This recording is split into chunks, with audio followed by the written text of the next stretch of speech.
আমাদের পুরনো শৈশব, সেই সময়টাতে সন্ধ্যা নামলেই যেন প্রকৃতি নিজেই নীরবে ঘোষণা দিত, চল আলো নিভিয়ে দে, মানুষগুলো একসঙ্গে বসুক।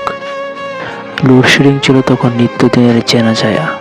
সন্ধ্যা ঘনালেই হঠাৎ নিভে যেত বৈদ্যুতিক আলো, পুরো পাড়া ডুবে যেত এক গভীর অন্ধকারে।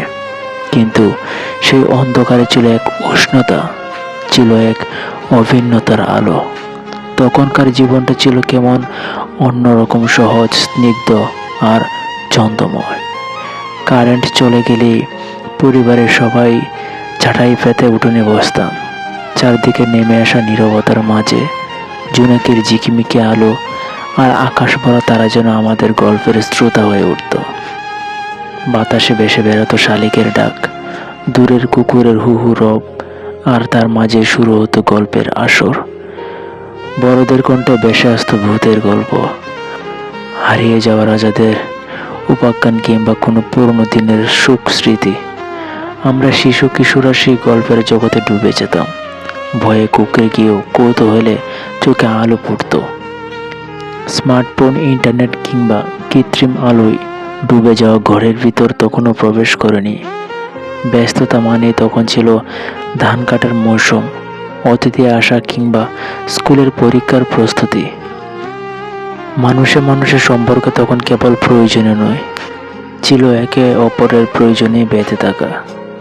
কথার ভিতর দিয়ে গড়ে উঠত আন্তরিক যোগাযোগ, চোখে চোখ রেখে হাসি বিনিময় ছিল তখনকার সোশ্যাল মিডিয়া। সময়ের সেই নিরবিচ্ছিন্ন প্রবাহে আমরা শিখতাম অপেক্ষা করতে, অনুভব করতে, মানুষকে সময় দিতে। তখন সম্পর্ক গড়ে উঠত হাত ধরে, কাঁধে মাথা রেখে কিংবা একসাথে আকাশের তারা গুনে গুনে। লোডশেডিং আমাদের শিখিয়েছিল অন্ধকার মানেই শূন্যতা নয়, বরং তা হতে পারে সম্পর্কের গভীর আলোকবর্তিকা। কিন্তু আজ আমাদের চারপাশে আছে অফুরন্ত আলো, আছে 24 ঘন্টার ইন্টারনেট সংযোগ, আছে হাজারো অ্যাপ আর বৈদ্যুতিক আরামের সম্ভার। তবুও কোথাও যেন নিভে গেছে সেই আলো। আছে চোখে চোখ রেখে চুপচাপ বসে থাকা, কিন্তু হাতে হাতে ফোন। আছে কথা, তবে তা ইনবক্সে সীমাবদ্ধ। আছে মানুষ, তবুও নেই মানুষকে পাওয়ার প্রশান্তি।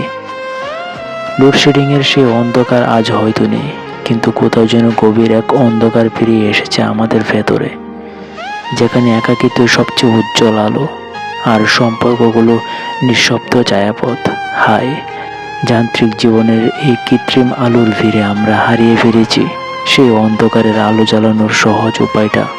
হারিয়ে ফেলেছি মানুষ হয়ে মানুষকে ভালোবাসার সহজ সূত্র।